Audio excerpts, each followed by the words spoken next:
Dripping lights paint the skies, all because of you. Dripping light. Oke guys, jumpa lagi di Dian Channel.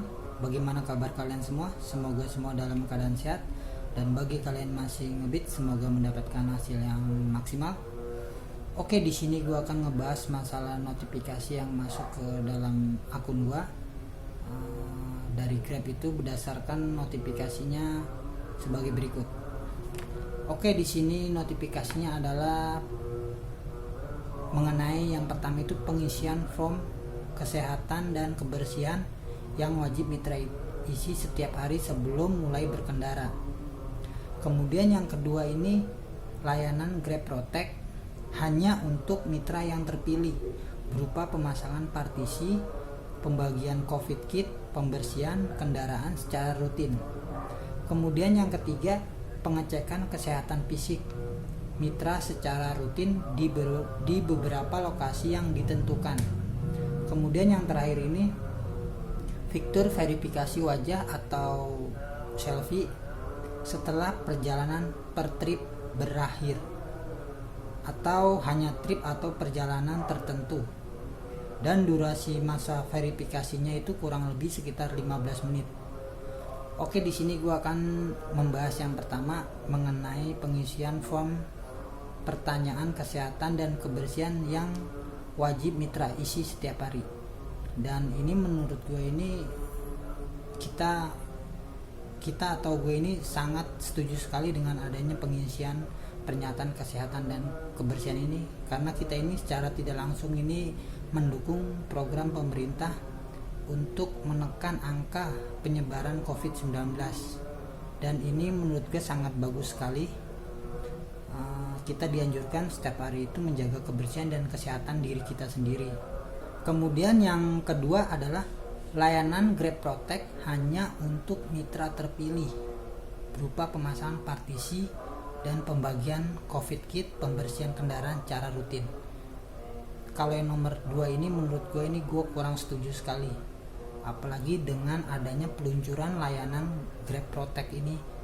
Kalian bisa tanya ke teman kalian sendiri, driver yang menggunakan partisi atau Grab Protect yang di belakang pundaknya itu terdapat partisi atau penghalang antara driver dengan penumpang. Jika kalian mendapatkan Grab partisi seperti itu, bukan hanya dari pemasangan partisi saja, tapi berpengaruh terhadap orderan yang kalian dapat. Gue sendiri pernah menanyakan langsung ke driver yang mendapatkan Grab Protect, itu hasilnya atau orderannya yang didapatkan itu benar-benar banyak, atau boleh dibilang itu akunnya itu gacor. Dan menurut gue itu Grab itu seakan-akan membedakan driver satu dengan driver yang lainnya. Dan di sini kata-katanya hanya untuk mitra terpilih. Maksudnya di sini itu gue bingung, mitra terpilih itu dalam hal apa? Apakah dari performa, apakah dari rating, apakah dari jumlah orderan? Itu gue juga belum begitu tahu atau belum begitu paham ya. Tapi gue sendiri atau gue pribadi itu gue tidak mendapatkan yang namanya layanan Grab Protect. Padahal gue itu kalau dibilang performa gue itu bagus, gue performa gue 100% terus. Kemudian yang di pagi hari gue juga selalu on peak. Nah yang ketiga ini kalau berdasarkan tarikan atau orderan, jumlah orderan, nah di sini emang orderan gue itu berkurang semenjak COVID ini terjadi. Jadi orderan gue itu benar-benar berkurang sekali sejak kejadian COVID ini. Jadi di antara tiga itu yang mana yang menurut Grab itu terpilih mendapatkan Grab Protect? Mungkin dari kalian yang sudah mendapatkan Grab Protect atau dipasang partisinya di belakang kalian, coba kalian komen berdasarkan penilaiannya itu dari apa? Apakah dari performa, apakah dari rating, atau dari jumlah orderan? Gue juga kurang paham dah. Dan menurut gue ini Grab ini membuat itu kesenjangan atau kecemburuan driver yang biasa dengan driver yang menggunakan Grab Protect. Karena kalau menurut gue, dengan Grab meluncurkan program layanan Grab Protect, itu secara tidak langsung itu membuat driver lain itu merasa cemburu atau iri. Sebenarnya kita ini semua ini berhak mendapatkan yang namanya Grab Protect. Itu kan buat perlindungan kita di saat seperti ini, atau semua driver itu membutuhkan perlindungan, bukan yang dipilih-pilih. Gue juga nggak paham nih dengan Grab nih sistemnya itu bagaimana. Dan yang gue nggak habis pikir lagi, kalau mitra atau driver yang mendapatkan layanan Grab Protect ini, akunnya itu mudah mendapatkan orderan atau gampang.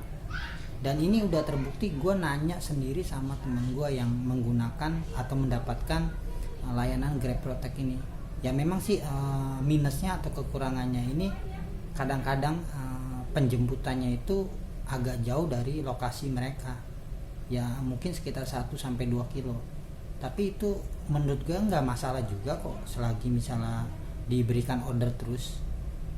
Oke, itu hanya pendapat gue ya mengenai layanan yang diluncurkan Grab, yaitu Grab Protect, yang menurut gue ini atau menurut pengalaman gue ini gue kurang setuju sekali. Dan bagaimana dengan kalian semua, apakah kalian setuju dengan layanan Grab Protect ini? Kalian bisa tuliskan di kolom komentar. Oke, yang selanjutnya yang ketiga adalah pengecekan kesehatan fisik mitra secara rutin di beberapa lokasi yang ditentukan. Nah kalau ini gue setuju karena lokasi-lokasi sekarang ini biasanya itu terdapat zona-zona merah atau zona-zona yang masih rawan COVID-nya ya. Jadi menurut gue nomor 3 gue setuju dan gue nggak ada masalah. Kemudian ini yang terakhir, fitur verifikasi wajah atau selfie setelah perjalanan atau per trip berakhir, hanya trip atau perjalanan tertentu, dan durasi masa verifikasi kurang lebih 15 menit. Yang mengenai fitur ini gue sebenarnya setuju, cuman yang gue nggak begitu setuju ini, kenapa harus vermuknya itu atau verifikasinya itu per orderan. Kalau dari pihak Grab sendiri itu bilangnya agar akun kita ini tidak disalahgunakan oleh orang lain dan yang tidak bertanggung jawab. Tapi menurut gue ini harusnya ini pihak Grab ini ya minimal itu vermuk sehari sekali lah. Itu pun menurut gue itu cukup efektif kok untuk mencegah tindakan-tindakan atau akun yang disalahgunakan. Kenapa gue bilang begini? Karena temen gue ini terus terang aja masih memakai akun joki, tapi dia ini di sini memakai akun joki ini benar-benar untuk mencari nafkah anak istrinya, tidak disalahgunakan atau tidak untuk berbuat kejahatan. Nah, gua harap sih Grab ini punya semacam kebijaksanaan atau bisa mengevaluasi akun-akun joki ini agar nantinya menjadi akun-akun pribadi. Ya seperti tetangga sebelah kita ini yang katanya ada evaluasi akun-akun joki, kemudian kalau memang disetujui nantinya akun tersebut atau akun joki tersebut bisa menjadi akun pribadi kita. Itu menurut gue ya. Oke, itu aja penjelasan dari gue. Jika kalian ada komentar atau ada pertanyaan, kalian bisa tulis di kolom komentar. Salam satu aspal.